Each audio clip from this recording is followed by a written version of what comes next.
encuentro con el licenciado Alex David Rivera, quien es historiador, escritor en Santa Bárbara, y nos encontramos aquí en el Huancasco, el tradicional Huancasco. ¿Qué podemos rescatar este año 2020 de este tradicional Huancasco, licenciado? Bueno, fíjense que yo creo que parte importante de esto es dimensionar lo que implica el Huancasco desde el punto de vista histórico, desde el punto de vista cultural. Hay que reconocer que el Huancasco es una celebración de contenido cultural religioso que surge de un proceso sumamente interesante. Por un lado, porque el Huancasco en realidad es una tradición de origen no cristiano, sino desde las cosmovisiones desde las religiones prehispánicas y de manera particular sobre los poblados de ascendencia lenca. O sea, los lencas, y esto lo recoge Antonio de Herrera en uno de sus libros en el siglo XVI-XVII, recoge la crónica de que en estas partes del occidente de la provincia de Honduras habían poblados de origen prehispánico que suspendían sus conflictos. Eran pueblos muy belicosos, o sea, que se confrontaban y se enfrentaban por temas de territorio, de intereses muy particulares, pero en algunas épocas del año recoge la crónica que estos pueblos suspendían los actos bélicos, sus guerras, sus batallas, y sostenían encuentros de paz, dice. Y ese elemento, que tiene más de 400 años de haber sido levantado por un español, se convierte tal vez en la referencia más antigua del Huancasco.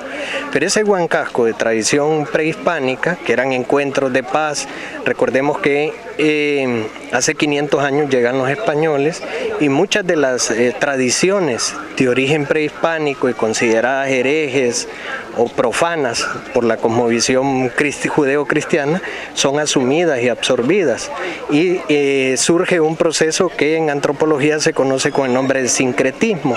El sincretismo es que de dos visiones totalmente distintas, la prehispánica y la cristiana, se fusionan y dan pie a una nueva celebración, pero con características de ambos elementos. Entonces, por eso vemos nosotros que el Huancasco solo se celebra en las poblaciones de origen lenca, ya sea en el occidente de Honduras o en El Salvador. Son los únicos lugares donde se celebran estos ritos que son después de la colonia. Obviamente que la Iglesia Católica impone elementos de orden religioso a esta celebración que ya existía, ¿verdad? Entonces esos encuentros ahora son encuentros de feligresías, ¿sí? Por un lado la Virgen de Lourdes, que antes de la Virgen de Lourdes era San Cristóbal, y se encuentran con el Cristo Negro. Pero ahora lo que vemos del Huancasco es esa fusión de esas dos visiones, la visión prehispánica y la visión judeo-cristiana o católica, ¿verdad? Por eso es que el Huancasco es sumamente interesante ver cómo ha ido mutando a través del tiempo, y que es un elemento que ahora debemos considerarlo como un aspecto muy fuerte, porque establece elementos de características particulares para estos pueblos. Recordemos que estos pueblos existen hace más de 1000 años. Chinda, Gualala y Lama son pueblos prehispánicos. Cuando los españoles llegan aquí en el siglo XVI, estos pueblos ya existían y tenían 500 años de historia atrás. Ahora hay un mestizaje aquí. Por ejemplo, usted ve la fisonomía del Chinda y del Ilame es diferente al del Gualala. El Gualala es blanco, el Chinda es ya piel oscura y con características más indígenas. Sí. Pero es que el proceso de conquista se acentuó en algunas comunidades, entonces el mestizaje fue mayor en algunas comunidades, en algunos municipios que en otros. Para el caso en la distribución que hace Pedro de Alvarado de las tierras en 1536, Chinda e Ilama la deja para él como trabajaderos de indígenas, mientras que aquí Gualala vinieron familias de origen español, ¿verdad? Y posteriormente de características judías, y se establecen aquí. Entonces el mestizaje aquí fue mucho más profundo, como ocurrió en Trinidad, como ocurrió en Colinas, como ocurrió en el mismo Santa Bárbara.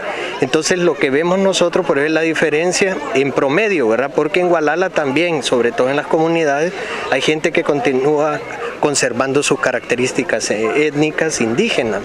Entonces es importante porque Gualala fue un centro donde se acentuó el proceso de colonización, entonces el proceso de mestizaje fue mucho mayor que lo que ocurrió en Ilama y en Chinda, que fueron poblaciones más de características indígenas. ¿Y lo que ocurre en Nueva Esperanza tiene algo relacionado al respecto a esto, donde ya el Cristo negro, pues allá la parte del mestizaje ya es verde? Sí, recordemos que las tradiciones van mutando conforme al paso del tiempo.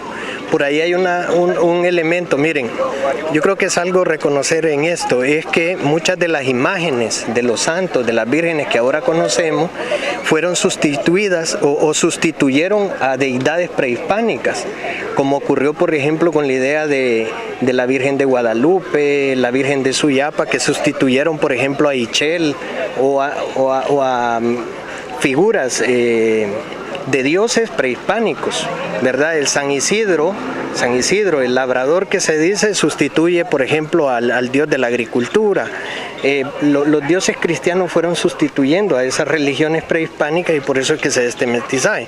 Yo encontré hace años una pequeña crónica que dice que Esquipulas, el Cristo Negro, la aparición de los Cristos Negros, es porque habían tradiciones prehispánicas, antes de llegar al cristianismo, de celebrar tradiciones religiosas a dioses de color oscuro. Entonces, la iglesia, dándose cuenta de eso, entonces nombró los Cristos Negros en América para sustituir a aquellas deidades prehispánicas que eran de piel oscura.